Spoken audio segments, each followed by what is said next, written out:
Testing. I remember being a child in a service very similar to this. There was a little boy there in Detroit. I was in a balcony.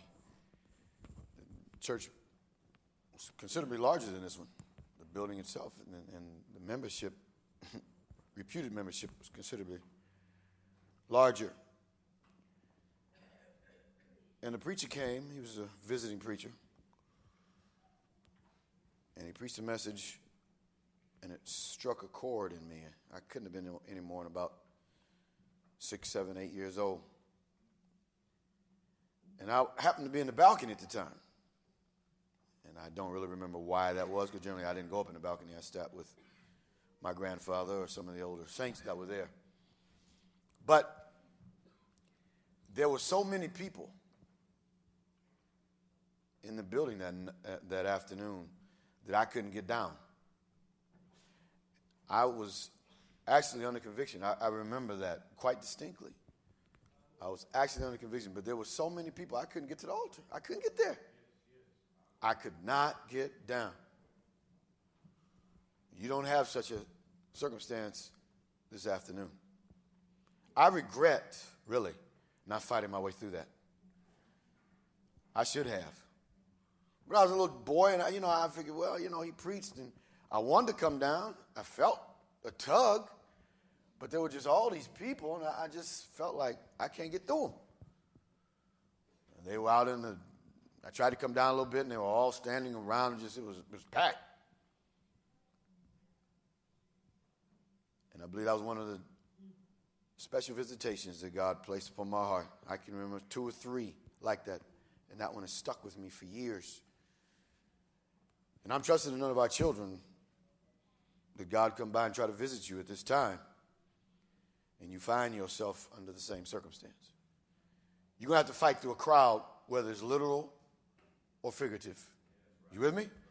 There are going to be some things you have to press past in order to get down to the altar. For me, it was a lot of people.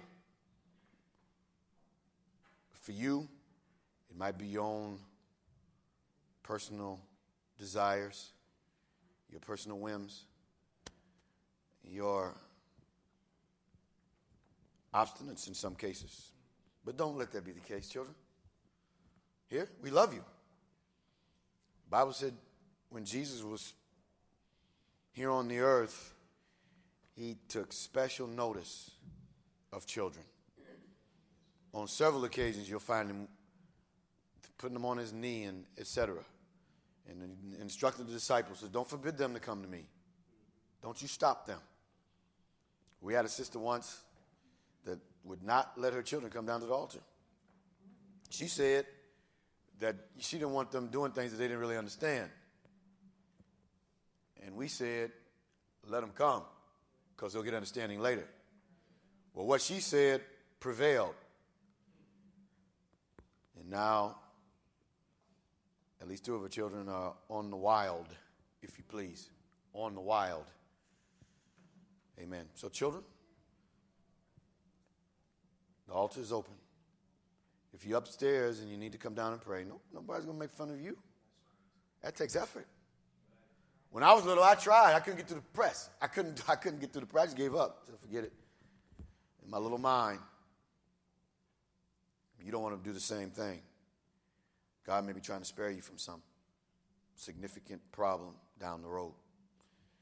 For us adults, we have a great charge, don't we?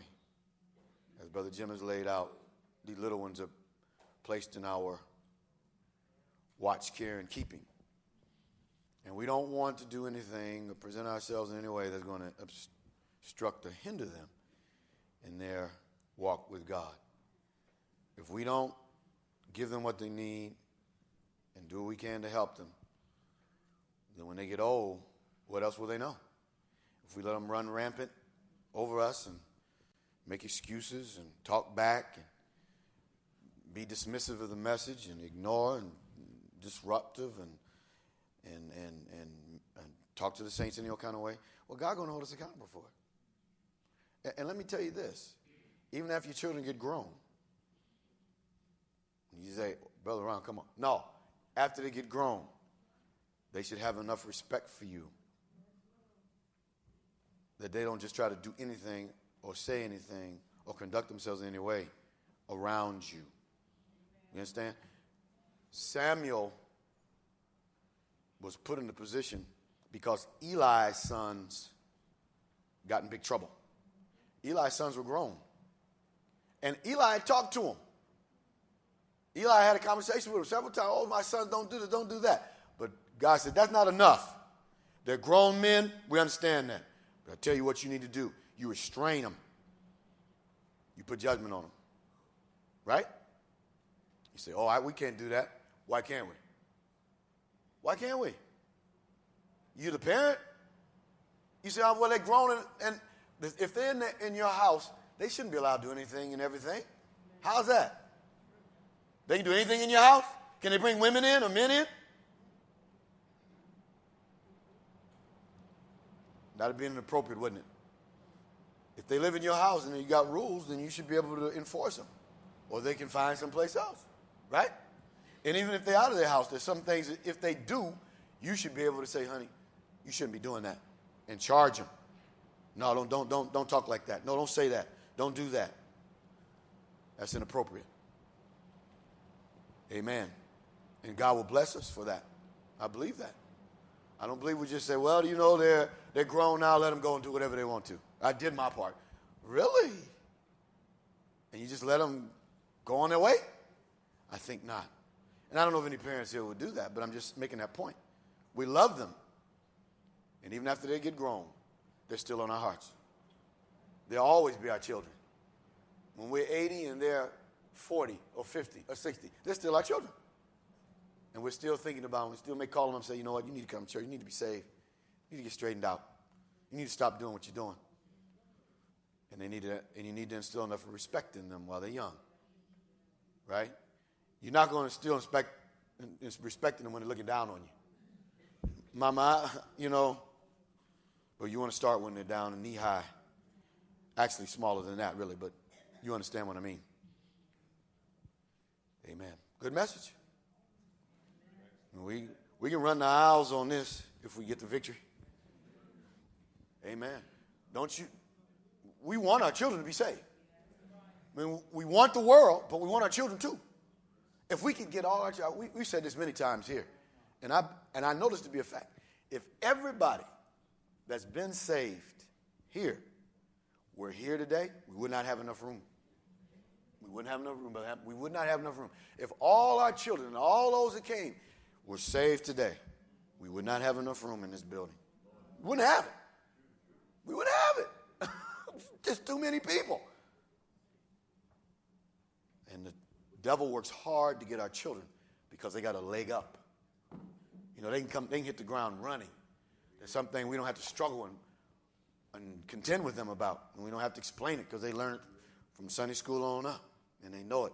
And God can use them quickly. And that's why he works so hard to destroy them. That's why he works so hard to entangle them.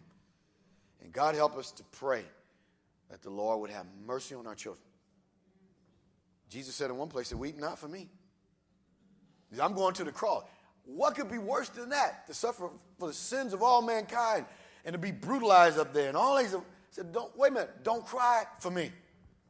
Don't even cry for me. So I tell you, you cry for. He said, you cry for yourself and the little ones you have. Because there's going to be a day to come when it'd be better if you didn't have any. That's tough. That's tough. Much we love children, that's tough.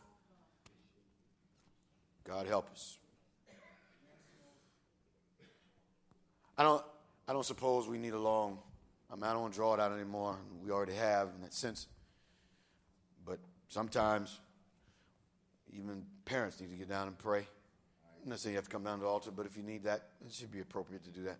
And say, Lord, you just help me. I haven't really done what I should have done. I let these little ones grow up, and now they're out of my sight. We don't want to look at our children with regrets. We've told a story before. Ostensibly, it's a true story. A young man who was raised around the church of God, and his mother was very lenient and let him get away with stuff and didn't hold him accountable, as Brother Jim was saying.